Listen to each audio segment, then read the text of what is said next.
بسم اللہ الرحمن الرحیم۔ السلام علیکم دوستو۔ ایک نمازی کا خواب۔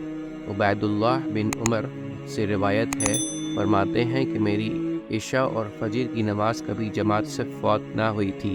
ایک رات میرے ہاں کچھ مہمان آ گئے جن میں مشغولیت کی وجہ سے میری عشاء کی نماز جماعت سے جاتی رہی، چنانچہ میں نکلا کہ شاید عشاء کی نماز کی جماعت بصرہ کی کسی مسجد میں مل جائے، لیکن تمام لوگ نماز پڑھ کر فارغ ہو چکے تھے اور مساجد بند ہو چکی تھیں۔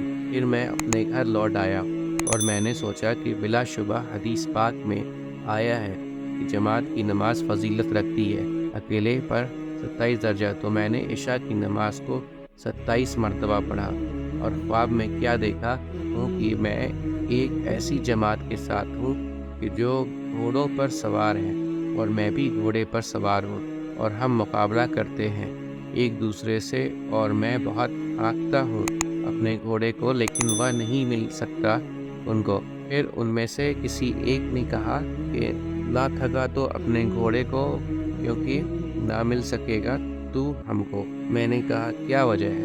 اس نے کہا اس لیے کہ ہم نے عشاء کی نماز جماعت سے پڑھی ہے اور تو نے نہیں، اس لیے تو ہم سے نہیں مل سکے گا۔ امید کرتا ہوں دوستو کہ آپ کو آج کی ویڈیو اچھی لگی ہوگی۔ اگر آپ کو ہماری ویڈیو اچھی لگی ہے تو ویڈیو کو لائک ضرور کریں، اور مزید اس طرح کی ویڈیوز دیکھنے کے لیے ہمارا چینل سبسکرائب کر لیں اور دوستوں کے ساتھ شیئر کرنا بھی مت بھولیں۔ اللہ آپ سب کا حامی و ناصر ہو۔ انشاءاللہ ملتے ہیں اگلے ویڈیو میں۔ اجازت دیجیے، السلام علیکم، اللہ حافظ۔